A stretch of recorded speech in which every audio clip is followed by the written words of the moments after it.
Bien-aimés de Dieu, chers jeunes, chers frères et sœurs en Christ, nous vous saluons avec joie et amour. Un petit partage autour des textes bibliques qui nous sont proposés ce dimanche 15 novembre 2020, 33e du temps ordinaire, année A. Lentement, mais sûrement, nous tendons vers la fin de l'année liturgique puisque le dimanche prochain, nous allons célébrer tous ensemble la grande solennité du Christ, roi de l'univers. Pour ce dimanche, nous avons en face de nous, chers frères et sœurs, une mine d'or pour accroître notre richesse spirituelle. Oui, les textes bibliques de ces jours, comme tous les autres, sont une véritable source d'inspiration. La première lecture nous vient du livre des Proverbes, le chapitre 31, les versets 10 à 13, puis 19 à 20, 30 à 31. Pour faire court, Proverbes chapitre 31, versets 10 à 31. Pour la méditation, nous avons le psaume 127. Saint Paul va nous accompagner dans la deuxième lecture avec sa première lettre aux Thessaloniciens, le chapitre 5, les 6 premiers versets. Pour l'évangile, nous avons Saint Matthieu, le chapitre 25, les versets 14 à 15, puis 19 à 21. Pour faire court, Matthieu chapitre 25, versets 14 à 21. Qu'est-ce que nous pouvons retenir, bien-aimés de Dieu, pour notre méditation? Comme d'habitude, je nous propose un petit thème. Fructifions nos talents. Oui, fructifions nos talents. Quand vous prenez l'évangile de Jésus-Christ selon Saint Jean, le chapitre 15, verset 16, le Seigneur nous dit, « Je vous ai choisi pour que vous alliez, que vous portiez du fruit et que votre fruit demeure. » Dieu nous a choisis pour que nous puissions briller, pour que nous puissions produire, pour que nous puissions donner des belles fleurs. 3 petits pas pour mieux comprendre, bien-aimés de Dieu, ce petit thème que je nous propose. Le tout premier, c'est celui que nous avons intitulé « À chacun son don ». Le second, « Non à la paresse ou à l'inertie spirituelle ». Enfin, le troisième, « Fructifions nos talents et les mettre au service des autres ». Revenons sur le premier point, ou le premier pas. À chacun son don. Bien-aimés de Dieu, chers frères et sœurs en Christ. En regardant de près l'évangile qui nous est proposé, on finit par comprendre et par saisir que le Seigneur est en train de nous rappeler que chacun de nous est une bénédiction, que chacun de nous a reçu une grâce. Et nous sommes invités, bien-aimés, à fructifier cela. Et si on regarde bien cet évangile, on nous fait comprendre que le premier a reçu 5 talents, l'autre on a reçu 2, et enfin, le troisième on a reçu 1. Le problème ici n'est pas de faire une comparaison entre le troisième, le premier et le deuxième, mais de saisir que chacun a reçu un talent particulier. Point n'est besoin que nous puissions passer notre temps à nous comparer aux autres. Sois-en sûr là où tu es, que tu as reçu une bénédiction, une grâce de Dieu. Et c'est ce que le Seigneur te demande, d'être convaincu qu'il a posé ses yeux sur toi, d'être convaincu que tu es une particularité pour lui, d'être convaincu qu'il t'aime comme si tu étais l'unique sur cette terre. Chacun a reçu un talent. Dieu nous fait confiance. Alors, ne nous comparons pas aux autres. Ne cherchons pas à nous comparer. Acceptons les dons que nous avons et cherchons tout simplement à les mettre au service des autres. Le deuxième point, non à la paresse. Bien-aimés de Dieu, quand on s'appuie sur la deuxième lecture qui nous est proposée aujourd'hui, on découvre que Saint Paul est en train d'inviter, n'est-ce pas, nos frères chrétiens thessaloniciens à ne pas tomber dans ce que j'appelle l'inertie spirituelle ou la paresse spirituelle. En effet, nous devons le savoir, que la deuxième lecture ou la lettre aux Thessaloniciens, évidemment, invite les chrétiens de cette ville à ne pas tomber dans une paresse spirituelle. Car certains se disaient, puisque nous sommes dans l'attente du jour du Seigneur, nous sommes dans l'attente du retour de notre Seigneur, à quoi bon s'engager? À quoi bon travailler? Il va falloir qu'on s'asseye. Si on trouve à manger, on mange. On trouve à boire, on boit. Et le reste, on attend ce jour-là. Voilà la paresse Voilà l'inertie spirituelle. C'est à cela que le Seigneur veut attirer notre attention. L'attente du jour du Seigneur ne nous dédouane pas de nos responsabilités, bien-aimés de Dieu.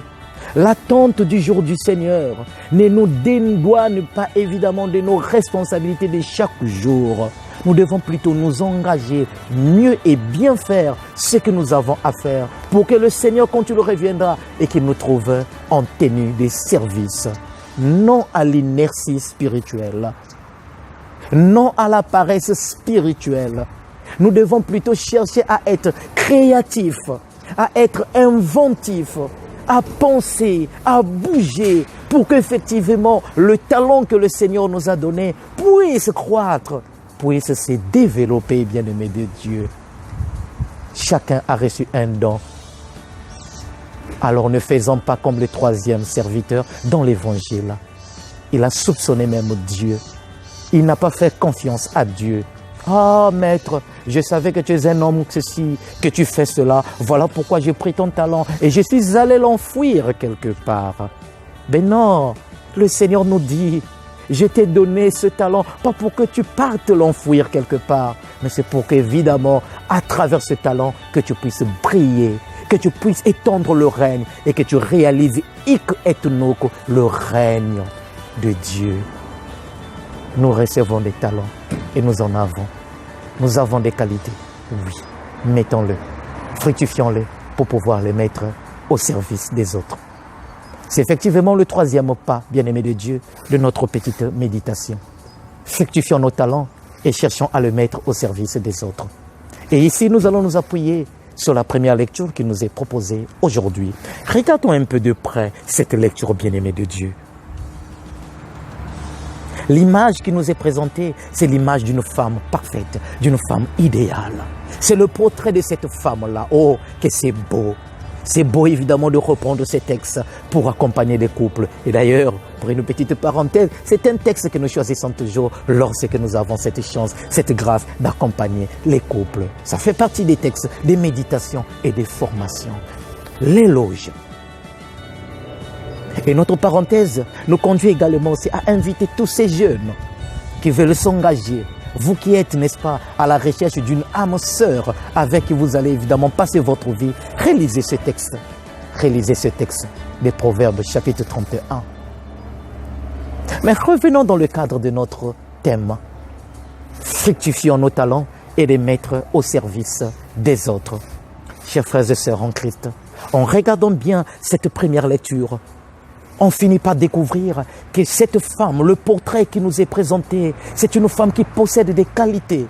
Même ces qualités sont mises au service de sa famille, pour ses enfants, pour son mari, pour son quartier et on dirait pour toute la communauté.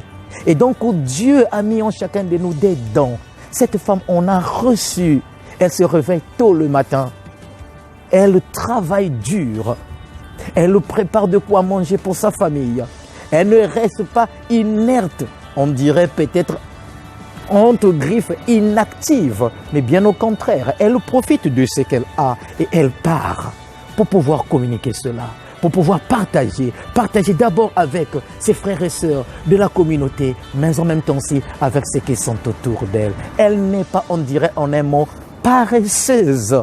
Les talents que nous avons reçus, ce n'est pas pour que nous puissions rester là assis. Ce n'est pas pour que nous puissions attendre que les autres nous donnent. Ce n'est pas pour que nous puissions rester là et attendre que, à travers la prière, Dieu va faire pleuvoir des choses. Non, chacun doit se mettre au service. Chacun doit fructifier ses talents, bien-aimés de Dieu.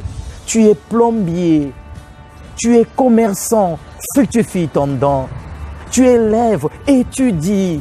Tu es étudiant, forme-toi. Tu es menuisier, fais ton travail, fructifie ton talent. C'est en te perfectionnant dans le talent que Dieu t'a donné, que tu réaliseras d'abord évidemment le règne de Dieu, mais en même temps aussi ta propre élévation. Et non seulement une élévation spirituelle, mais aussi une élévation humaine, car il n'y a pas d'évangélisation sans humanisation. Chers frères et sœurs en Christ, que nos talents nous aident à ce que nous puissions croître dans le bien et que nous puissions mettre cela au service des autres. Prier, oui, c'est bien. Aller dans un centre de prière pour une veille spirituelle, c'est bien. Mais ne l'oubliez pas, comme dans la deuxième lecture, Saint Paul, évidemment, venait de nous le rappeler. Prier, oui. Nous attendons les grâces de Dieu, oui. Mais les grâces de Dieu, il faut les attendre en étant actifs, en cherchant à le fructifier. Tu en as reçu un seul, ne t'inquiète pas. Dieu ne te jugera pas sur 2, il te jugera à partir de ce que tu as reçu. Tu en as reçu 3, ne t'inquiète pas. Profite de ces 3 talents, de ces 3 dons, des qualités que tu as. Fructifie-les, car au dernier jour, Dieu, évidemment, ne va pas te demander ce qui est au-delà des 3 qu'il t'avait donné. Il partira, évidemment, de ces 3-là pour pouvoir te dire qu'est-ce que tu en as fait. Qu'est-ce que tu en as fait? La paresse n'a pas sa place ici. Tu es homme de Dieu, tu es prêtre. Ça ne sert à rien de vouloir tout simplement focaliser notre attention pour dire « Eh bien, priez, priez, donnez ma bonza, donnez ceci. » Non. Un pasteur qui ne travaille pas est dangereux. C'est un dangereux. Un prêtre qui ne travaille pas, il est dangereux.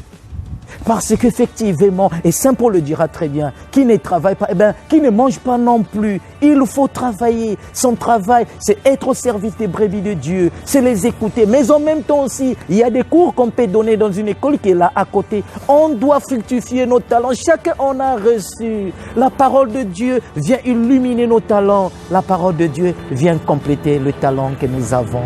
Ce n'est que, bien-aimé de Dieu, en fructifiant ces talents, en prenant conscience que Dieu nous a donné quelque chose de précieux, qui nous est unique, que nous ne devons jamais chercher à comparer à ce que les autres ont reçu, eh bien, qu'on rentrerait dans la logique de ce que j'appelle les âmes combles. Bien-aimé de Dieu, nous avons tous reçu des dons de Dieu. Nous avons tous reçu quelque chose de Dieu. Et c'est à partir de ce que nous avons reçu que le Seigneur nous demande à réaliser son règne maintenant, là où nous nous trouvons. Tu es père de famille, tu es mère de famille, et que ton travail consisterait à éduquer tes enfants, éduque-les. Si ton travail consisterait à enseigner dans une école, fais-le bien. Si tu vends au marché, vends très bien. Si tu es plombier ou menuisier, réalise, perfectionne-toi dans ton métier, car c'est là où le Seigneur t'attend, pour que tu puisses étendre son règne, que tu le réalises. Et au dernier jour, quand le Seigneur demandera à chacun de rendre compte, eh bien, soyons-en sûrs qu'il ne partirait pas de ce qu'il ne nous a pas donné. Bien au contraire, il s'appuierait sur le talent ou les talents que nous avons tous reçus, car chacun en a reçu. Point n'est donc besoin que nous puissions nous comparer aux autres. Prenons tout simplement ce que le Seigneur nous a donné. Le don que le Seigneur nous a donné. Les dons que le Seigneur nous a donnés. Cherchons à les fructifier. En les fructifiant, soyons-en sûrs, la bénédiction de Dieu sera là pour nous accompagner. La parole de Dieu sera là pour illuminer notre chemin, afin que ce que nous serons en train de faire, eh bien, puisse, n'est-ce pas, se multiplier, non seulement pour notre bien, mais d'abord pour le bien de la communauté, mais aussi pour la gloire de notre Seigneur. Que Dieu vous bénisse, que Dieu vous protège, que Dieu vous garde. Bon dimanche à tous.